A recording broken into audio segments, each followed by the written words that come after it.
ช่วงนี้หลายคนยังบ่ฮู้ว่าน้องธิดาลาวอยู่ได้จังใดเพราะสาเหตุนี้มีเพลงเอื้อยอุ๋งอิงกับอาอายสองคนนี้คอยเฮ็ดให้น้องธิดาลาวมีกำลังจิตกำลังใจที่จะอยู่ที่บ้านโพนยานางต่อไปให้มันได้2 อาทิตย์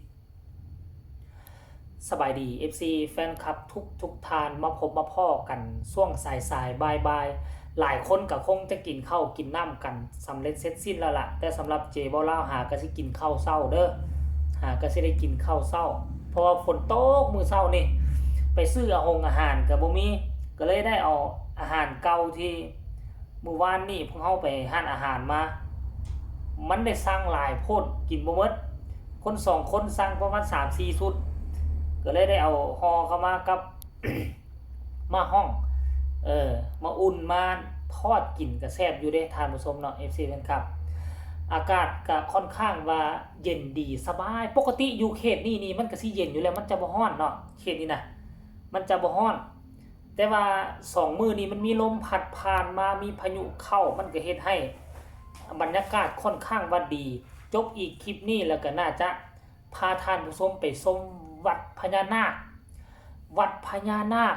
มีหูบาดาลมีถ้ำบาดาลมีทางลงสู่พญานาค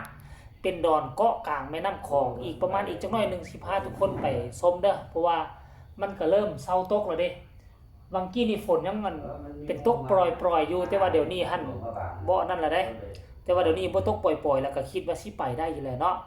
แล้ววันนี้มาเข้าหัวข้อหลักของพวกเฮาเนาะหลายคนสงสัยว่าเป็นหยังน้องธิดาลาว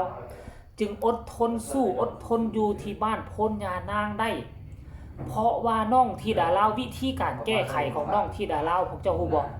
นั่นก็คือใส่เพลงเอื้อยอาอายกับเอื้อยอุ๋งอิงเป็นโตขับเคลื่อนเฮ็ดให้น้องมีกำลังจิตกำลังใจอยู่ทางฝั่งลาวได้แบบสบายใจถึงแม้นว่าบางมื้อน้องก็สิคิดฮอดพ่อฮอดแม่แลน้ำตาซึมแน่แต่ก็ยังโชคดีที่มีเอื้อยอาอายเอื้อยอุ๋งอิงเอื้อยอาอายกับเอื้อยอุ๋งอิงนี่บ่แม่นแต่เฉพาะไอดอลของน้องธิดาลาวเท่านั้นแต่มันเป็นบุคคลที่สำคัญเฮ็ดให้น้องเดินมาถึงจุดนี้ได้เฮ็ดให้น้องสามารถ อยู่แบบที่ บ่มีอีหยังมารบกวนคันกรณีว่าบ่มีเพลงเอื้อยอุ๋งอิงบ่มีเพลงเอื้อยอาอายแม่น้องก็สิบ่มีกำลังจิตกำลังใจอยู่น้ำตาจะไหลยามใดคิดฮอดอาอายคิดฮอดเอื้อยอุ๋งอิงแล้วก็นำเอาเพลงของเอื้อย2คนนี้มาคับมาฮ้องมาทองมาจำถึงแม้ว่าเพลงหลายเพลงของ2เอื้อยนี่นะธิดาลาวเพิ่นฮู้มันแล้วเพิ่นฮ้องได้หมดแล้วแต่เพิ่นก็ต้องเอามาฮ้องเปรียบเสมือนเฮาคิดเป็นตอนสมัยเฮาเป็นบ่าวน้อยนะท่านผู้ชมเฮาเป็นบ่าวน้อยเฮาเรียนอยู่ปี2ปี3เฮาคิดท่อมามันมีเพลงบางเพลงของศิลปินบางคนนี่นะเวลาเฮาฟังนี่เฮาจะมีแฮงฮึดขึ้นสู้ทันทีทันใด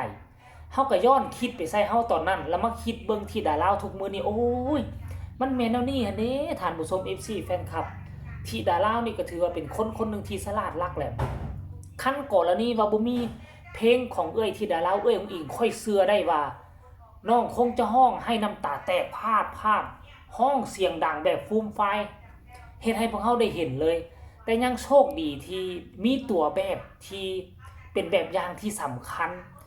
มีแบบอย่างที่สำคัญที่น้องยกเอาเป็นไอดอลนั่นก็คืออุ๋งอิงและอาอายมันจึงเฮ็ดให้น้องอยู่ได้มาฮอด5 วันโดยที่เฮาบ่ได้ยินเสียงร้องไห้ของน้องเลยแม้แต่ครั้งเดียวแต่เอาละเฮาก็จะได้เห็นคลิปนึงที่น้ำตายิงป้อตาแดงอยู่เฮาก็จะได้เห็นแต่ซ้ำนั่นแต่ว่าเด็กน้อยอายุซ้ำนี้นี่สามารถอยู่ได้ซ้ำนี้นี่ห่วยจิตใจเข้มแข็งแล้วก็มีแบบอย่างที่ดีอาอายอุ๋งอิงเนาะเขาก็ผ่านจุดนี้มาก่อนน้องแล้ว2เอื้อยนี่เขาเจ้าเฮ็ดแนวใดเขาเจ้าอยู่จังไดเขาเจ้าปรับตัวแนวใดจึงเฮ็ดให้อยู่ได้แล้วบัดนี้เพิ่นก็มาปรับตัวใส่เพิ่นได้มื้อนี้น้องธิดาลาวก็ได้มันจึงเฮ็ดให้เห็นว่าน้องธิดาลาวเป็นคนเข้มแข็งอีกคนนึงแต่ว่าถึงสิเข้มแข็งส่ำใดเนาะคนอายุ12 ปีก็คืออายุ12 ปีมาเช้ามื้อนี้พวกเฮาก็เห็นคลิปนึงเพิ่นต่อรองกับพ่อเพิ่นต่อรองกับยายเพิ่นยายรุ่นให้มาวันที่12แล้วมาเบิ่งว่ามื้ออื่นมื้อฮื้อนี่นะ น้องสิมีการต่อรองน้องสิมีการเปลี่ยนแผนปรับปรุงแก้ไขแนวใดเพื่ออยากให้ตนเองได้กลับไทยตื่มค่อยเชื่อว่าขั้นกรณีอยู่ฮอดอาทิตย์นึงน้องก็คงจะปรับตัวได้แล้วแหละเนาะท่านผู้ชมเนาะก็คือว่าหั่นแหละเนาะบุญวาสนาพาให้ธิดาลาวได้มีความผูกพันกับพ่อคนนี้แล้วกับแม่คนนี้แล้วถึงแม้นว่าแม่กำเนิดพ่อเฒ่าแม่เฒ่าอยู่ทางฝั่งลาวจะได้เลี้ยงดูปูเสือมาตลอดระยะ11 ปีได้ไปอยู่กับพ่อผู้แม่เพิ่งเพียงแต่ปีเศษๆแต่ด้วยความผูกพันด้วยความบุญวาสนาเนาะตั้งแต่ชาติปางก่อนที่เขาสร้างมาร่วมกันอาจจะเป็นลูกเป็นเต้าที่เทวดาฟ้าแทนจะมอบให้พ่อผู้แม่เพิ่งแต่บังเอิญว่าทะลุทะลุข้ามโขงมาฟังนี่จึงได้มาเกิดอยู่กับพ่อแม่อยู่ฟังนี่แต่พอหูข่าวมาเจอมาพบมาพ่อกันพอผู้แม่เพิ่งกับบ่ลังเลใจดึงเอาไปเป็นลูกเป็นเต้าไปอยู่นำกันปีนึงเปรียบเสมือนอยู่นำกันมาเป็น12 ปีท่านผู้ชม เป็นตาหน้าเหลือเสื้อก็ค่อยว่าบ่น้องมีความผูกพันคนฟังไทยหลายกว่าคนฟังลาวซ้ำโอ้โหมาเฮ็ดให้เฮาคิดแล้วก็เรื่องบุญวาสนาเนาะเรื่องบุญวาสนาตั้งแต่ชาติปางก่อนเนี่ยคันบ่เชื่อก็เป็นตาเชื่อสำหรับข้อยนี่เชื่อได้มาเห็นที่ดาลาวกับครอบครัวพ่อผู้แล้วรู้สึกว่าเชื่ออีหลีหรอท่านผู้ชมเอ้ยเนาะมาเบิ่งมื้อนี้ว่าการเคลื่อนไหวของน้องจะมีอีหยังพ้นเด่นบ่จะได้เห็นน้ำตาของน้องอีกบ่จะได้เห็นรอยยิ้มของน้องบ่แต่ว่าเห็นเมื่อกี้นี่เห็นน้องเอาลง Facebook ขออภัยเอาลง YouTube ตัวเองแล้วว่าฝึกซ้อมเพลงเอ้ยอุงอิงว่าซั่นเด้ฝึกซ้อมเพลงเอ้ยอุงอิงเพลงอ้ายไว้ว่าซั่นเนาะเพอตอนนี้ไปออกจากลาวกลับขึ้นไปไทยคันมีคอนเสิร์ตนี่น้องอาจจะได้ใส่เพลงเอ้ยอุงอิงเพลงอ้ายขึ้นขับกลอมขับห้องก็เป็นไปได้เพราะที่ผ่านมาบ่ค่อยเห็นน้องเอาเพลงเอ้ยขึ้นเวทีพอปานใดเคยเห็นข้าง2ข้างนี่แหละหลังจากนั้นน้องมีเพลงของตนเองแล้วน้องก็เลยใส่เพลงของตนเองเนาะอันนี้แหละกำลังแห้งใจที่สำคัญที่เฮ็ดให้น้องธิดาลาวอยู่ประเทศลาวแบบอดทนอดสู้เพราะมีกำลังใจจากเอ้ยอ้ายและก็เอ้ยอุงอิงนั่นเอง